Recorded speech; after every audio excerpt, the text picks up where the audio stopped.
Ça. Salut, salut. Alors, on va vérifier si le son est bon, si vous m'entendez. Je viens de me connecter. Voilà, j'ai 4 minutes de retard. En général que au-delà d'un quart d'heure de retard, c'est justifié. En dessous d'un quart d'heure, c'est plus de l'inefficacité. Donc là, voilà, j'assume. Mais ça s'est joué à pas grand-chose, hein. J'aurais pu être pile à l'heure. Bon, déjà, je viens juste de me connecter. Je vois qu'il y a déjà une première personne connectée.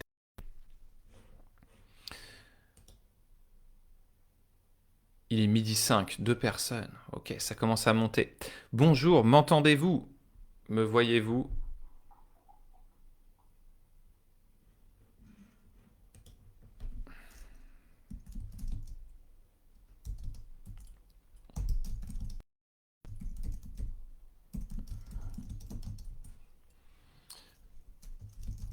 Ok.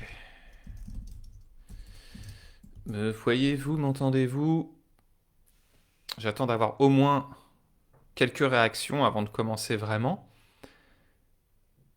Salut, F Pupus, hello. Oui, bon bah c'est bon, voilà. Un live Facebook qui démarre sans problème technique. Ça faisait longtemps que ça nous était pas arrivé. Très bien. Bah c'est magnifique. Bon, eh bien, ça fait plaisir. Je suis ravi. En fait, il y en a qui étaient là mardi, puisque vous avez dû voir, hein, il y a deux événements maintenant hebdomadaires. Un événement live plein potentiel sur des thématiques de développement personnel, et puis un live plus orienté business. Et c'est le cas aujourd'hui, puisque aujourd'hui, voilà le titre, c'est Suis-je vraiment fait pour entreprendre et vivre de mon activité? Peut-être que du coup, si vous êtes là, c'est parce que vous vous posez cette question-là. Peut-être que cette question-là fait écho en vous et vous vous dites, mais oui, j'aimerais bien y répondre. Est-ce que je suis vraiment fait pour entreprendre déjà? Et si oui, est-ce que je vais réussir à vivre de mon activité? Est-ce que déjà cette question, elle vous plaît? Est-ce que c'est une question que vous êtes déjà posée, que vous posez plus ou moins? Dites-moi ceux qui sont dans le chat et qui commencent à me dire que vous me voyez. Donc du coup, vous pouvez répondre, commencer à répondre à cette question et me dire si c'est, voilà, déjà avant d'y répondre, est-ce que c'est une question que vous vous posez? Moi perso, je me la suis posée, hein. Et ça m'arrive encore de me la poser. Quand il y a des moments moins évidents, je me dis, mais est-ce que je suis vraiment fait pour entreprendre? Je pense que ça arrive à tout entrepreneur et ça arrive un peu toute la vie, hein. Mais quand on veut par exemple se lancer et qu'on a cette question-là et qu'on ne sait pas comment y répondre, ça peut être compliqué. Du coup, on va peut-être pas oser se lancer. En licenciement éco, tu te poses la question de ton avenir pro. Eh bah ouais, bah tu vois, donc super. Enfin super, c'est pas ça que je veux dire. Mais peut-être que c'est super. Tu peux en faire une opportunité, en tout cas de ton licenciement. Parce qu'en général, dans un licenciement, bah, il y a des choses qui vont avec. Et tu peux en faire vraiment un véritable moment où tu peux te poser cette question-là et orienter ton avenir comme tu veux. Donc j'ai envie de dire, Sef Pupus, euh, bravo déjà de nous poser ça, de participer. Et, euh, et voilà, ce live, il va, j'espère, bien t'éclairer sur ce sujet-là, puisque forcément, avec une situation comme tu es en train de vivre, tu te poses ce type de questions. Donc, ça sera adapté. Ok. Donc, Sef Pupus, tu te poses cette question-là. Parfois, oui. Et l'entrepreneuriat est une question que tu te poses. Voilà, ok. Bah ouais. Ben oui. Alors, on va en parler. Vous êtes prêts, prêtes? Hier, c'était que des filles. Et là, j'ai l'impression aussi, dans le chat, hein, que vous êtes surtout des femmes. Donc, on y va, on attaque, on commence. Alors, cette question, c'est parti. Du coup, suis-je vraiment fait pour entreprendre et vivre de mon activité? Ben, est-ce qu'on peut réellement le savoir avant de se lancer? On peut avoir des indices, d'accord? On peut se douter de quelque chose. C'est comme quand on se lance dans une aventure, on se lance dans quelque chose. Salut Angélique. Quand on se lance dans quelque chose, on a un ressenti, on a une intuition. On se dit, est-ce que ce truc-là, il est fait pour moi? C'est d'ailleurs comme ça qu'on choisit en général son métier. On le suppose. Après, dans la réalité, on s'en rend vraiment compte une fois qu'on est dans le job. Je suppose que ça vous est tous, s'il y a des hommes, je ne sais pas, mais en tout cas, toutes arrivé de commencer un job et de vous dire au début, waouh, mais en fait, je pensais pas du tout que c'était comme ça. Ben, c'est un peu pareil avec ce qu'on se raconte sur la vie d'entrepreneur. On n'est jamais vraiment préparé, en fait, à se mettre à son compte. On n'imagine jamais toutes les conséquences, tout ce que ça veut dire, tout ce que ça signifie. Surtout, par exemple, quand on a été salarié, on n'imagine jamais, en fait, tout ce que ça implique et tous les changements que ça crée. Hein. Donc, est-ce qu'on peut le savoir à l'avance? Pas vraiment. Par contre, si on se pose cette question de suis-je vraiment fait pour entreprendre, on peut se dire que, en tout cas, les entrepreneurs qui semblent bien s'en sortir, les personnes qui vivent bien l'entrepreneuriat, elles ont sûrement une façon de penser commune, un mindset, un état d'esprit. Elles ont sûrement une manière d'utiliser leurs émotions communes. Je parle des personnes qui se sentent faites pour être entrepreneurs et qui en vivent bien. Et on peut aussi se dire qu'elles doivent avoir une façon d'agir commune. Vous voyez, ça reprend un peu mon approche plein potentiel avec la dimension mentale, émotionnelle et comportementale. Donc ça peut être intéressant de se dire, mais qu'est-ce qu'ils ont alors ces entrepreneurs en commun, ceux qui marchent, ceux qui fonctionnent, ceux qui s'en sortent bien, ceux qui sont épanouis en tant qu'entrepreneurs? Parce que, bon allez, je le dis cash, c'est mon ressenti. Je pense que tout le monde, de but en blanc, n'est pas fait pour entreprendre. D'accord? Ça ne veut pas dire que la personne qui veut entreprendre, mais qui n'est pas fait au départ pour entreprendre, ne pourra pas devenir une personne qui est faite pour entreprendre. Hein? Moi, je crois au changement, je crois à la possibilité à chacun d'évoluer. Mais je pense qu'il y a des personnes qui, par leur conditionnement, quand je dis pas fait, c'est à l'état actuel où ils en sont, si tu les lances à entreprendre, à créer leur boîte, ça va être une souffrance pas possible. Donc en fait, pour répondre à cette question-là, pour moi, la priorité number one, c'est de bien se connaître. De bien se connaître, de savoir d'où on part en fait. De bien se connaître en identifiant ce qu'on aime faire, ce qu'on n'aime pas faire, pour quelles raisons on voudrait entreprendre, pour quelles raisons on ne voudrait pas entreprendre. Et d'être dans une sorte d'honnêteté, de sincérité avec soi-même. Donc, vous voyez, il y a cette première étape. Parce que, oui, entreprendre, c'est dur, d'accord? Enfin, là, je vous donne ma vision, peut-être, je casse l'ambiance, parce que c'est sûr que maintenant, sur Internet, on voit beaucoup de mecs qui vous disent l'entrepreneuriat c'est génial. Moi-même, je suis là-dessus, hein, je le dis, hein, l'entrepreneuriat c'est génial, mais je le dis toujours aussi que si on n'est pas préparé, si on y va à la fleur au fusil, on risque d'être dans pas mal de déconvenues. Est-ce que vous partagez cette vision? Est-ce que vous êtes d'accord avec moi quand je vous dis que de prime abord, on n'est pas tous faits là, comme ça, pour entreprendre? Que ça nécessite des qualités, ça nécessite un état d'esprit que parfois on sent qu'on a immédiatement et parfois non. Et oui, le statut de salarié est confortable et sans risque. Tout à fait, Sef Pupus. Oui. Confortable et en même temps inconfortable. S'il était si confortable que ça, tu sais, il n'y aurait pas 9 personnes sur 10 qui veulent qu'imagine en tout cas une reconversion, et une bonne partie qui imagine une reconversion justement dans l'entrepreneuriat.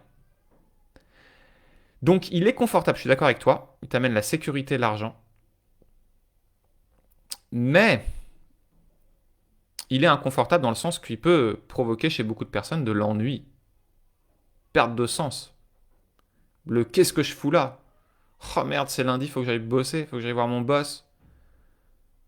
Vous voyez, moi ça fait 7 ans que je suis à mon compte.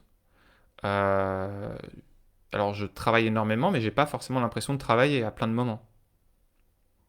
Alors que quand j'étais dans ma boîte, euh, en mode salarié, alors certes c'était confortable, hein, le salaire il tombe, on se pose pas de questions, mais je me posais beaucoup de questions sur mais qu'est-ce que je fous là? Mais pourquoi? Et je vais quand même pas faire ça toute ma vie. Non mais c'est ça, réussir sa vie. Donc j'étais ultra frustré. Donc confortable et inconfortable. Confortable financièrement peut-être au départ. Et encore, on peut être entrepreneur et être très confortable financièrement. Sans risque, en fait, si tu as quand même un risque, CFPP, c'est si tu es salarié et que tu subis ta vie de salarié, c'est de finir en burn-out. Alors tu peux aussi finir en burn-out en étant entrepreneur, hein, attention. Mais c'est un peu plus rare et en général, tu peux un peu mieux le voir venir. En tout cas, si t'es pas tout seul dans ton coin. Donc Sève, tu nous dis, je ne suis pas sûr d'avoir le courage d'entreprendre. Alors peut-être aujourd'hui, là maintenant, c'est ce que tu te dis. La bonne nouvelle, c'est que le courage, ça se développe. Donc si à un moment donné, tu es connecté à un projet qui est important pour toi, ben, tu pourras le développer ce courage. En tout cas, moi, c'est ce que j'accompagne mes clients de faire, de justement ceux qui se sentent pas forcément entrepreneurs ou ceux qui se disent waouh, c'est pas pour moi, mais qu'est-ce que je vais faire? Ben, je les aide à devenir cette personne capable d'entreprendre, d'avoir du courage et de cartonner. Parce que c'est ça, hein. Si c'est entreprendre pour finir en mode à compter les centimes, c'est dommage. D'accord? Le but, c'est de ne plus avoir à choisir entre sécurité et liberté. Tout ça, je le développerai. Je fais un petit teasing, hein, dans un webinaire que je fais, plein potentiel business, qui n'aura rien à voir avec le précédent pour ceux qui l'avaient vu, où je vais vous livrer comment vous lancer à votre compte et être sûr, enfin sûr, mais jamais sûr de rien, mais en tout cas, avoir ce sentiment de certitude d'aller vers la réussite. Comment oser se lancer, comment quitter son job. Donc par exemple, CFP+, c'est pour toi, puisque tu es en licenciement éco, donc là, tu n'as même plus le choix, tu vas devoir le quitter. Donc, je te présenterai ça, c'est samedi 14h, j'enverrai un mail, enfin je vous enverrai dans le groupe Facebook un lien pour que vous puissiez vous inscrire au webinaire. Ok? Samedi 14h. Donc, cela étant dit, est-ce que vous êtes d'accord avec ce que je raconte depuis le début sur le fait on peut le devenir si on n'est pas prêt, que le courage, ça se développe, que être à son compte, c'est confortable, mais inconfortable. Est-ce que ça vous parle? Si ça vous parle, vous me dites yes, vous me dites oui.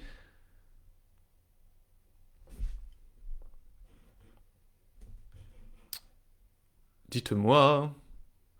Oui, c'est le moment pour poser les bonnes questions. Ben, très bien. Bon, bah alors on attaque, d'accord? Moi, je vais vous dire ce que j'observe en ayant accompagné des entrepreneurs, en ayant vu quelles étaient les qualités des uns des autres, en ayant fait beaucoup de formations aussi sur le mindset d'entrepreneur, sur, euh, on va dire, des, tout ce qu'on peut lire sur l'entrepreneuriat ou même en m'inspirant de personnes qui font le focus là-dessus.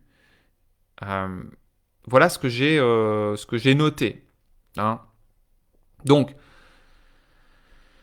pour moi, il y a des qualités à aller acquérir. Donc, si on sent qu'on les a pas tout de suite, bah, il faut aller les chercher, hein. Déjà, quand on veut entreprendre, en général, les personnes qui y arrivent, c'est qu'elles sont connectées, elles ont un grand pourquoi. D'accord? Donc, il faut être une personne pour moi qui recherche du sens aux choses. Si on est juste en mode je suis une méduse, je me laisse guider, l'entrepreneuriat ça va saouler. Il faut quand même avoir une. Faut être connecté à une mission, il faut être connecté à quelque chose de puissant.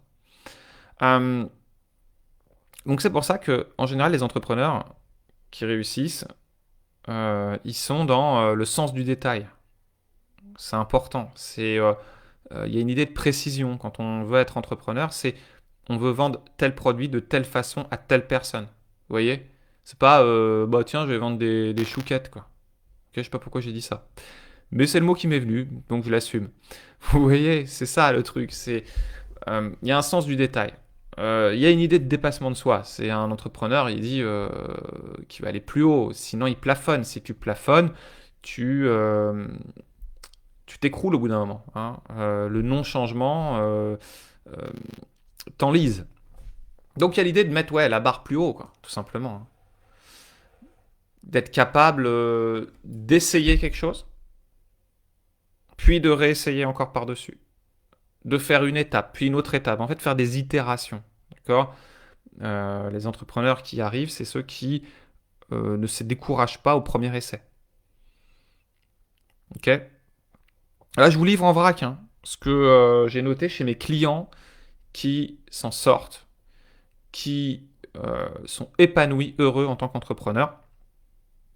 Que ce soit des clients que j'ai rencontrés avant d'être accompagnés et qui ont travaillé sur autre chose mais qui sont entrepreneurs, ou des clients qui sont devenus, avec mon accompagnement, des entrepreneurs qui se sentent épanouis, à l'aise et bien dans leur vie.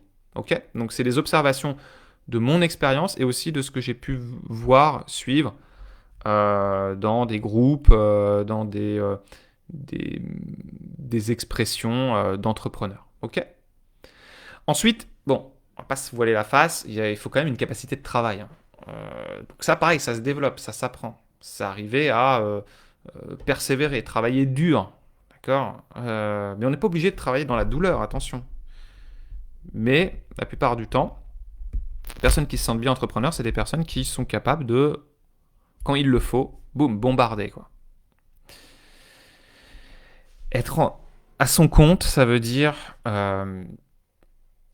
quand même avoir des frustrations parce que, bah voilà, à moins vraiment d'être, je sais pas, dans une situation très très confortable, il y a des frustrations financières, du moins quand on commence, ça arrive. D'accord. Donc il faut arriver à le gérer, ça. Il faut supporter les critiques, surtout si on s'associe, si on se met avec quelqu'un, si on. Ou, je parle d'équipe, hein, mais faut arriver à les accepter et aimer les critiques. Parce que le pire truc quand on est à son compte, hein, c'est d'avoir une critique et dire oh mais m'en fous. Hello Anaël, bienvenue. Je suis en train de lister un peu par rapport à mes observations, tant dans les accompagnements que dans les formations que j'ai suivies et dans les rencontres que j'ai faites, les qualités qu'il est bon d'acquérir quand on est à son compte.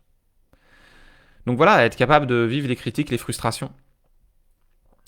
Je dis ça parce que beaucoup de gens quittent le salariat en se disant waouh, c'est bien, je quitte le salariat parce que j'aurai plus mon patron sur le dos. Ok, t'auras plus ton patron, mais t'auras tes clients sur le dos. À moins que tu fasses une entreprise où tu vends rien. Mais bon, c'est rare, hein, je sais pas. Mais quand tu te mets à ton compte, en général, tu es dans un lien direct avec tes clients. Sauf si direct, tu nous montes une structure comme Amazon.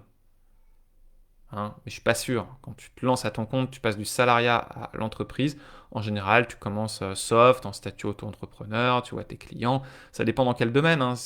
Mais tu es en contact direct. Pareil, si tu même un produit physique, tu lances une boutique, les clients, tu les vois. Donc tu vas avoir des critiques. C'est pas possible de lancer un truc où tout le monde te dit oh ouais, parfait. Tu as forcément des critiques. Donc si t'es pas capable de les gérer, que tu vois juste ça comme quelque chose qui dérange, c'est pas bon. Ensuite, pour moi, un bon entrepreneur, euh, il y a cette idée d'être vraiment ouvert émotionnellement à ressentir des choses. Je vais aller plus loin que ça. Salut Jocelyne. Donc, dans ces qualités-là nécessaires à développer, euh, je l'ai écouté dans une conférence d'un gars, j'ai plus son nom, il a monté une structure, ça s'appelle Coup d'État. Lui, il dit de tomber amoureux de ses produits. Ouais, ça veut dire être vraiment dans une foi en ce qu'on vend, en ce qu'on propose. Euh, si vous avez la foi en ce que vous proposez, mais en fait, c'est facile derrière de vendre ses services, de vendre ses produits. Donc, c'est facile de générer de l'argent. Euh, quand on est amoureux de ce qu'on propose, on ne se pose pas de questions, c'est spontané, hein, l'amour, c'est ça. Donc, j'aime bien cette idée de tomber amoureux de son produit. J'ai même envie de dire, c'est peut-être osé, mais tomber amoureux de ses clients presque. Hein, c'est un peu ça, dans le bon sens du terme. Hein.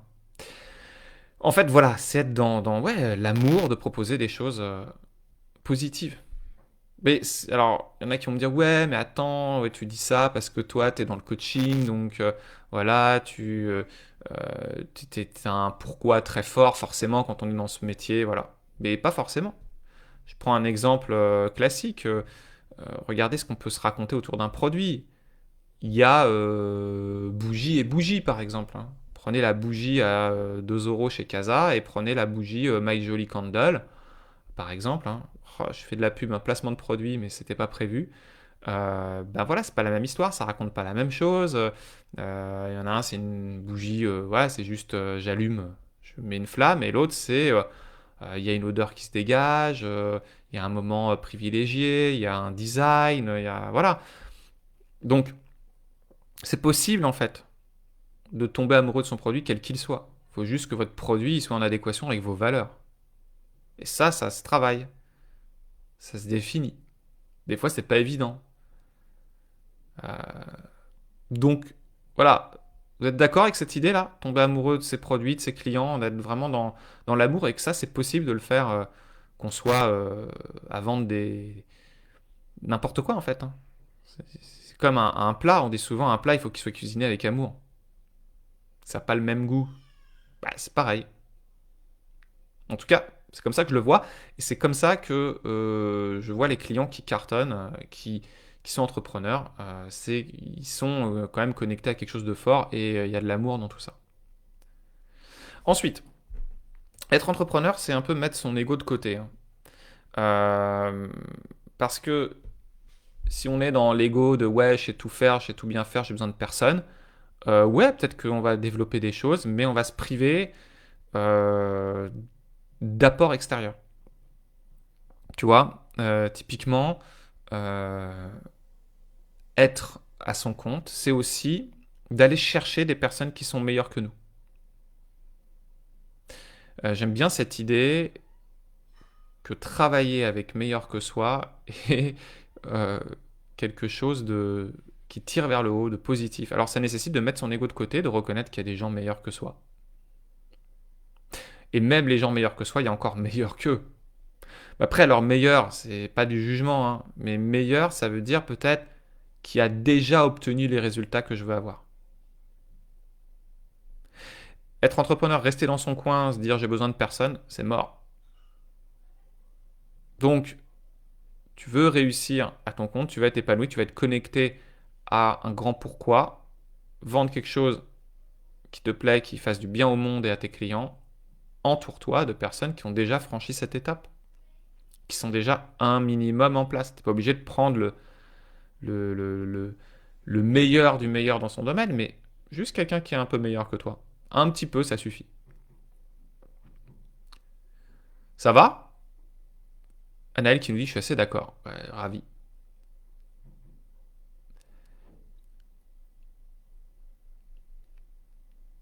Ok, on continue. Donc du coup, il faut mettre son ego de côté. Ça veut dire, si on est un tendance à être un peu susceptible, il faut travailler sur soi. Vous voyez où je veux en venir en fait quand je vous dis tout ça. En fait, je vous dis que au-delà de la compétence business, au-delà de tu sais faire ton produit, tu sais vendre ton service, il y a tout un état d'esprit et tout un état émotionnel à acquérir. Et ça, c'est un vrai travail, c'est une vraie transformation. Oui, j'aime bien Naël ça. Il y a une phrase qui dit: nous sommes la somme des 5 personnes que nous fréquentons le plus. Yes.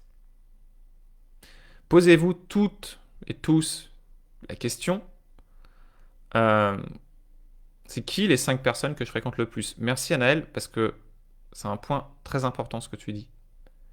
Faites la liste des 5 personnes. Ça peut faire peur, hein, et ça peut aussi vous conforter, vous dire, ah bah si, c'est plutôt bien. Ou alors vous dire, ouais, en fait, c'est pas jugeant pour les personnes, hein, ça veut pas dire qu'on va dire que son entourage voilà, n'est pas bien ou tout ça, mais c'est. Je parle pour entreprendre. Si pour entreprendre, je le fais simple, hein, tu n'es entouré que de salariés, bien confortables, bien au chaud dans leur CDI, ou de fonctionnaires. Je n'ai absolument rien contre les gens en CDI ou en fonctionnaire, attention, ou les gens fonctionnaires, hein. Mais juste, c'est deux choses différentes. Si tu es là-dedans, d'accord, ton entourage c'est que des fonctionnaires et des gens en CDI, mais quand tu vas leur parler de ton projet entrepreneurial, ils vont tous être là en te disant: waouh, waouh, waouh, mais ça va pas la tête. Mais t'as vu la crise? Mais reste au chaud. Mais tu gagnes bien ta vie. Ah, mais moi je pourrais pas. Mais imagine, t'arrives pas à payer ton loyer. Voilà.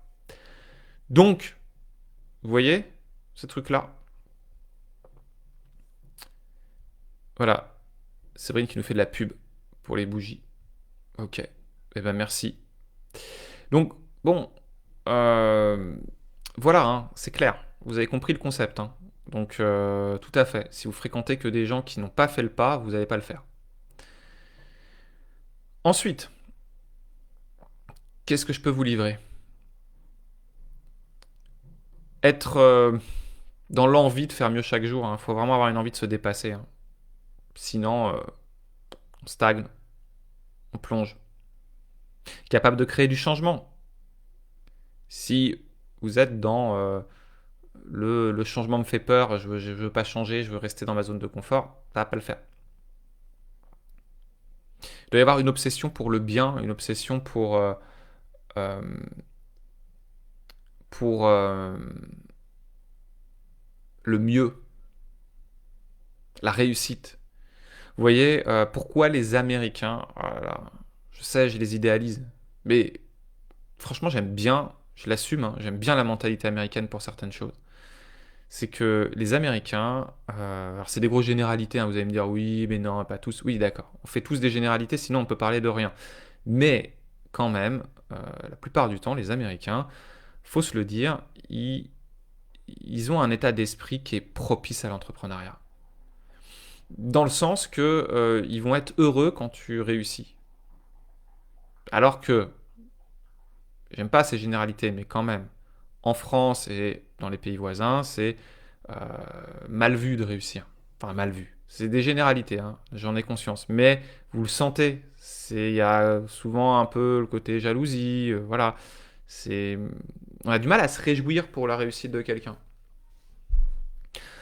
Bah, être un bon entrepreneur, c'est se réjouir de la réussite d'autres entrepreneurs, peut-être même de ses concurrents, tiens. Ok, pourquoi pas?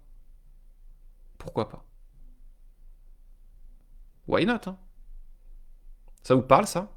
D'être dans se réjouir de la réussite. Parce que quand tu te réjouis de la réussite des autres, tu vas l'attirer vers toi. Déjà au niveau énergétique, moi j'y crois à ça, au fait que quand tu es dans une énergie, ça vient à toi. Et aussi, tout simplement, tu vas t'ouvrir des opportunités que tu t'ouvrirais pas d'une autre façon, hein. Ça va, ça? Vous êtes d'accord avec moi? Alors on peut ne pas tout aimer, hein, des Américains, mais ce côté-là, moi j'aime bien. J'aime bien le côté yes, do it, quoi. Ok? Un peu pushy. Donc, ensuite, je continue, hein. Vous me dites, hein, si vous êtes ok, si ça va. Bah, la communication, c'est essentiel, hein. Si tu es entrepreneur mais que tu sais pas communiquer, communiquer avec tes clients, communiquer avec toi-même, communiquer avec tes équipes, si t'en as, c'est mort. Tout est une communication. Je vous ai dit de tomber amoureux de vos clients. Tu peux pas tomber amoureux de tes clients si tu communiques pas. Pas possible. Angélique qui fait met un pouce, bah ouais. Faut savoir poser ses limites. Alors, la dernière fois, j'ai écouté une vidéo d'un mec. Il disait, mais est-ce que vous croyez que les entrepreneurs, ils sont gentils? Ben non. Faut pas être gentil dans le business. Alors, bon, là-dessus, j'en sais rien. Je pense que c'est une question d'équilibre. On n'est pas obligé d'être l'inverse d'un gentil, vous voyez ce que je veux dire? On peut être gentil, je pense, en étant à son compte. Par contre, la différence, c'est gentil, ok, mais tu poses tes limites. Poser des limites. Poser des limites à soi-même, sans trop s'en mettre. Mais ça veut dire que, quand je dis poser des limites à soi-même, ça veut dire si on se dit un truc, on essaye de le faire, quoi. On, on respecte son cadre. Et poser des limites aux autres. Si on se laisse déborder, il faut poser des limites. Et pour autant en faire exploser plein d'autres, hein. Vous voyez? Mais c'est dans le sens de définir son cadre.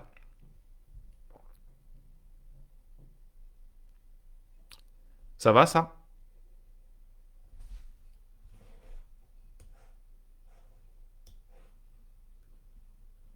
Ensuite, quand on entreprend, bah, faut pas se voiler la face, hein, on vit des moments de peur, hein. Regardez avec le Covid, vous croyez que ceux qui sont à leur compte, avec les confinements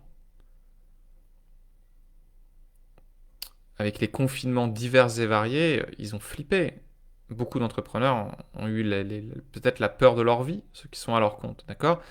Tout le monde n'a pas vécu la même chose de la même façon. Tout le monde n'a pas vécu cette situation de la même façon.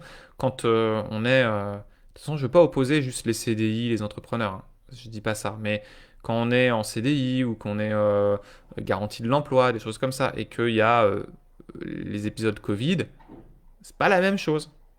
Quand on est dans une entreprise qui a les reins solides, on se dit on a le temps de le voir venir. Ça n'empêche qu'on peut quand même se faire licencier, hein, mais licenciement économique, hein, dont nous parlait par exemple Sef Pupus.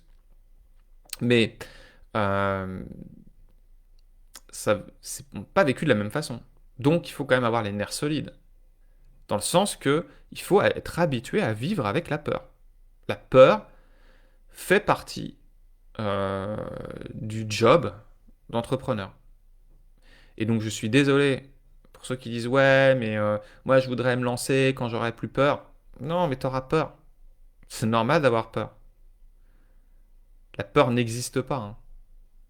C'est l'esprit qui te dit que t'as peur. Par contre, le danger est une réalité. Mélodie. Coucou Arnaud, j'arrive en cours de route. Bah, les étapes indispensables. Là pour l'instant, Mélodie, je liste ce qui me paraît essentiel dans les qualités d'un entrepreneur. Qu'est-ce qu'il faut devenir pour être épanoui en tant qu'entrepreneur? Dans le sens que voilà, c'est pas forcément donné à tout le monde et qu'on peut forcément le devenir. On peut acquérir ces qualités.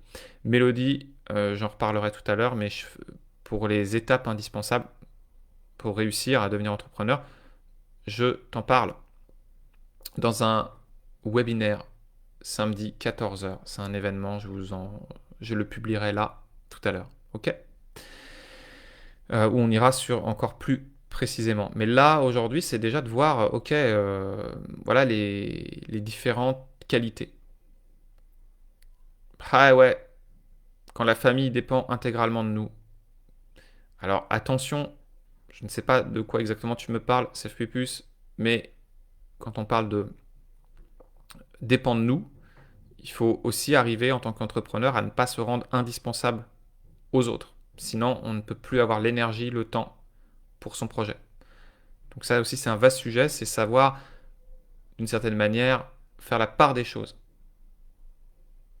Ah bah super, si tu t'es déjà inscrite, Jocelyne. Euh, Tu parles du financier, bah ouais. Parce que euh, cette peur-là du financier est en fait une opportunité de le développer, ce côté-là, d'y faire gaffe. Donc c'est ok d'avoir peur. C'est ok d'avoir peur. Après, c'est des croyances sur l'argent, d'accord? Sur sa capacité à générer de l'argent. Si je me dis que je ne suis pas capable, ça va être dur. Et tout ce que je me raconte sur l'argent. Les gens n'ont pas d'argent. Personne va m'acheter ça à ce prix-là. Voilà, toutes les croyances en fait. En fait, il faut faire le tri dans ces croyances. C'est pour ça que, en fait, être entrepreneur, c'est un métier. Hein. Il devrait y avoir, enfin, il devrait y avoir. Il y a de plus en plus maintenant des formations, ok, pour devenir entrepreneur. C'est obligatoire. Moi, je parle plus de programme parce qu'une formation, c'est juste le livre de la connaissance. Et c'est pour ça que justement, moi, je propose des programmes pour ça, pour que les personnes, elles deviennent justement un entrepreneur, une entrepreneuse à succès. Je ne sais pas si on dit entrepreneuse ou entrepreneur. Ok. Parce que ça se devient. Vous voyez tous les sujets là, toutes ces qualités. Alors, on peut se dire qu'on les a, mais peut-être qu'on les a pas assez, ou peut-être qu'on les a pas orientés pour son projet. Donc c'est pour ça que c'est un vrai travail sur soi. Et ceux qui arrivent, en fait, ceux qui arrivent dans le business, c'est pas ceux qui ont le meilleur produit, c'est ceux qui ont le meilleur mental, tout simplement. Donc, d'arriver à dépasser le stress, en fait. Hein. Là, je fais la transition entre la peur. Quand on a peur, ça génère du stress. Donc, j'ai du stress, c'est ok, mais je le dépasse.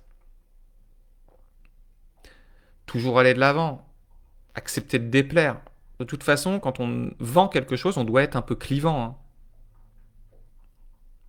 Euh, typiquement, moi, c'est un aspect que je trouve ultra important qui est sous-estimé, en fait. Souvent, il y a des entrepreneurs, ils se lancent, ils veulent plaire à tout le monde. Trop bien. Bravo Elodie. Ça y est, t'as fait le pas. Passer en auto-entrepreneur. En plus de ton travail à plein temps. Boum, numéro de sirette reçu, ça y est, t'es dans l'aventure. Après, il faut encore que je m'aligne. Ce que je veux offrir au monde. Et ben voilà, bah tu vois, Elodie, là, le sujet, il est super important. Génial, bravo, félicitations. Et voilà, t'es lancé. Donc maintenant, oui, il y a encore tout ça à construire et puis tu vas réussir. Parce que voilà, t'es lancé et tu sais que ouais, il faut que tu t'alignes. Exactement, c'est ça, c'est un alignement. Donc, accepter de déplaire, voilà, ça, j'en étais là. Sur accepter de déplaire, être clivant, un minimum. Beaucoup de gens, justement, là, merci d'ailleurs de Elodie de dire ça. Ce que tu veux offrir au monde, tu pourras pas offrir au monde, Elodie, la même chose à tout le monde. Et il y a des gens qui vont aimer ce que tu offres au monde, et il y a des gens qui n'aimeront pas. Le pire truc, c'est de vouloir offrir quelque chose à tout le monde. Si tu offres à tout le monde, tu plais à personne. Ok. Donc, le côté clivant, c'est assumer de déplaire. Moi, j'assume totalement, je suis dans un métier d'accompagnement où bah, les gens, forcément, ceux qui vont vers moi, c'est pas ceux qui vont aller forcément vers un autre coach. Si je commence à vouloir plaire à tout le monde, à faire gaffe à ce que je dis, à la manière dont je le dis, etc., si je perds mon naturel, je vais me priver des gens qui naturellement viendraient à moi. Ok. Typiquement, moi je l'assume totalement. Je peux pas plaire à tout le monde et je peux pas accompagner tout le monde. Il y a des gens que je refuse d'accompagner parce que je sens qu'on n'est pas dans la même énergie. Ok. euh... C'est pas tout le temps, hein, attention, parce que en tant que coach, je dois être adaptable. Mais si quelqu'un aime pas ma coupe de cheveux, je m'en fous. Il bosse pas avec moi, tout simplement. Ok. Donc accepter de déplaire. Euh, Et Jocelyne qui nous dit, et tu disais ne pas se sentir indispensable. Alors, ne pas se sentir indispensable. Je l'ai dit, je me souviens pas l'avoir dit, mais t'as raison. En fait, il va falloir à un moment donné déléguer. Hein. Ça veut dire qu'une entreprise qui marche, au bout d'un moment, t'as plus le temps de tout gérer. Euh, Ça dépend des boulots. Hein. Il y a des boulots où tu peux aller quand même loin en gérant encore une bonne partie des tâches toi-même. Mais si tu ne délègues pas à des humains, délègue à des machines, crée des systèmes qui automatisent. Typiquement, hein, les systèmes informatiques qui te permettent d'automatiser plein de choses. Ok. Bah ouais, accepter de ne pas être aimé. Elodie qui vous dit, j'ai encore du mal avec ça, l'obligation de réussite que je m'impose est encore là. Bah, essaye de réussir à échouer de temps en temps, Elodie. Voilà. C'est ça qui va t'aider. C'est ok d'échouer. Tu ne peux pas réussir tout le temps. Ou si tu réussis tout le temps, c'est un indicateur, Elodie. Et ça, moi, je l'ai compris. J'ai mis du temps à le comprendre. Attention. Là, je vous livre vraiment des trucs. C'est des prises de conscience. Donc, je sais, il y a encore beaucoup de choses là dans ce que je dis. On aurait pu peut-être juste parler de deux, trois points et les développer. Il faudrait que je fasse ça sûrement sur les prochains parce que là, je vous livre beaucoup, beaucoup de points. Mais si on les dit comme ça va peut-être un peu vite. Mais par exemple, sur ce côté-là je sais plus ce que je voulais dire. Oui, sur l'obligation de réussite. Oui, en fait, si tu réussis tout le temps, c'est pas bon. Comment ça, c'est pas bon? Mais moi, on m'a dit qu'il fallait réussir. Quand j'étais à l'école, il fallait des bonnes notes. En fait, non, c'est bien de ne pas réussir parce que ça te dit que tu es en train de te challenger. Si tu es tout le temps dans une réussite, en fait, ça te dit que tu es en pantoufle, quoi. Tu es dans ta zone de confort. Euh, j'ai un de mes mentors qui disait que on lui racontait souvent euh, que c'était facile de faire des présentations. D'accord? Par exemple, des présentations en public. Donc lui, il briefait des gens pour des présentations en public. Et, euh, et ses élèves lui disaient, bah ouais, bon, c'est pas très dur, là j'ai fait une présentation devant 5 personnes, bon, je suis allé à l'aise, c'était cool, j'ai bien aimé. Mais il lui disait, ok, bah ouais, c'est normal, c'est 5 personnes. Vas-y, fais la même devant 100 personnes. C'est une autre histoire. Et puis après, c'est, ok, tiens, fais la même devant 5 personnes, mais fais en sorte qu'à la fin, les 5 personnes, elles soient totalement subjuguées, qu'elles se disent, c'est le truc le plus ouf que j'ai vécu de ma vie. Ah, c'est une autre histoire. Si tu te challenges un truc comme ça, tu vas échouer. Tu vas forcément échouer la première fois. Peut-être même la deuxième, la troisième. Donc tout dépend en fait. Échouer veut dire aussi avoir de grandes ambitions. C'est facile de ne pas échouer sur un truc en pantoufle. D'accord? Euh, c'est facile de ne pas échouer à faire une présentation devant 5 potes. C'est plus dur de faire une présentation qui capte devant 100 personnes. Et que sur les 100, il y en a 90 qui disent mais waouh. Vous voyez, donc quand je réussis, en fait c'est bien pour l'ego. Alors l'ego il aime ça, l'ego il dit ah ouais c'est bon, je suis bon, ah, je réussis trop bien, je suis fort. Mais non, en fait tu réussis des choses faciles. En tout cas facile, attention, je dis pas que c'est pourri. Je dis juste facile pour là où t'en es. Si tu veux progresser, il faut que tu ailles un cran au-dessus, il faut que tu tapes plus haut. Donc, Elodie réussit à échouer. Mais j'ai mis du temps à le comprendre ce truc. Là, je vous le livre comme ça, hein, parce qu'on vous dit oui, des belles phrases sur Facebook. Euh, c'est en tombant qu'on se relève, qu'on devient plus fort. On les voit passer ces phrases-là. On se dit oui, oui, bah c'est vrai, oui, c'est bien d'échouer de temps en temps. Oui, c'est dans l'échec qu'on se construit. Voilà. Mélodie, tu nous en dis une qui est belle aussi. Si on réussit en permanence, il n'y a pas d'apprentissage. Oui, t'as raison. Tu vois, moi, des trucs comme ça, j'en ai lu plein. Et merci de le rappeler, hein, Mélodie. Merci. Euh, mais par contre, je l'ai lu sans vraiment comprendre, moi. Donc essayez de voir là votre rapport à la réussite et à l'échec. Si à partir de maintenant, ça devient une réalité pour vous, bah, là, vous allez être des entrepreneurs, futurs entrepreneurs par exemple, qui allez cartonner parce que vous allez vous challenger et échouer. Ce sera pas un truc juste pas bien ou juste bon, bah, c'est en échouant qu'on se relève. Ça va être ok, j'ai échoué, ça veut dire que je me challenge. Donc merci, Elodie, Mélodie, pour vos partages. Euh, je pense qu'il y a un côté aussi de dire ce qu'on pense, hein. En tant qu'entrepreneur, il faut être cash, hein. C'est dans l'affirmation en fait. Surtout dans les métiers, on va dire, d'humain à humain. En dehors des positions thérapeutiques, typiquement un thérapeute pur, hein, je parle de thérapeute pur, je parle pas des coachs, je parle plus du thérapeute avec une position de distance, tout dépend de l'approche. Hein. C'est pas forcément évident d'être. Il y a la posture qui peut gêner une certaine sincérité, mais un bon thérapeute, il doit rester sincère pour moi. Ça veut dire les choses. Dire les choses à ses clients. Accepter de se tromper. Dire, ah, ok, j'ai déconné. Comment je peux faire pour mieux te satisfaire la prochaine fois? Tout simplement. Ok. Euh, Qu'est-ce que je peux vous dire d'autre? Vous êtes d'accord avec ça? Très bien. Quand on rate, on s'entraîne.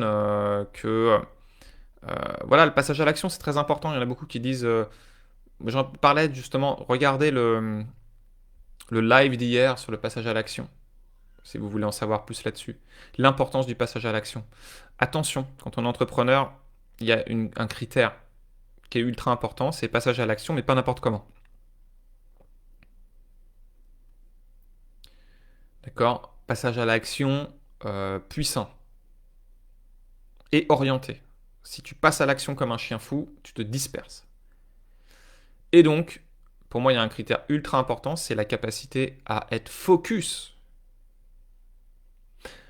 Quand on veut entreprendre et réussir, on doit trouver le bon équilibre. C'est très dur à trouver ça. Entre je me focus et je m'ouvre. Je me focus sur un sujet et en même temps, je reste ouvert à d'autres sujets. Assez compliqué à trouver. Comment on le trouve?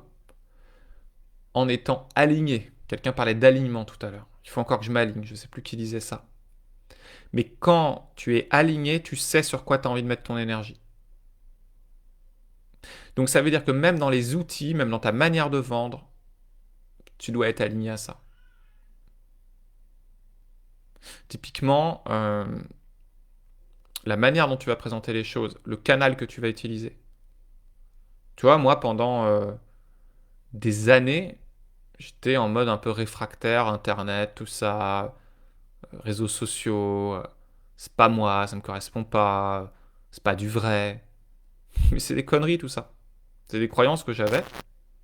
J'étais pas aligné avec ça. Donc si à l'époque j'avais fait des lives ou des trucs comme ça aurait pas résonné parce que j'y croyais pas qu'on pouvait créer du lien, que voilà ça pouvait vraiment aider les gens, tout ça, tout ça. Parce que j'ai changé de mindset, d'état d'esprit sur ça, un peu grâce aussi au Covid. Hein. Le Covid m'a fait dire, bah, si tu veux continuer de bien vivre de ton activité, il faut que tu te diversifies, que tu fasses autre chose que juste du cabinet. Et en plus, j'en avais un peu marre de juste du cabinet. Et, euh, et c'est pour ça, en fait, que maintenant, je suis aligné. Quand je fais un live, j'adore. En fait, j'ai du plaisir à le faire. Donc, pourquoi? Parce que c'est cette idée de... il faut être aligné, en fait. Je sais plus ce que je vous avais dit comme mot. C'est ça, hein. Aligné. Aligné dans la manière, dans les outils, au-delà du produit, au-delà de ce qu'on vend. Dans la forme, en fait. Sinon, ça se sent. D'accord?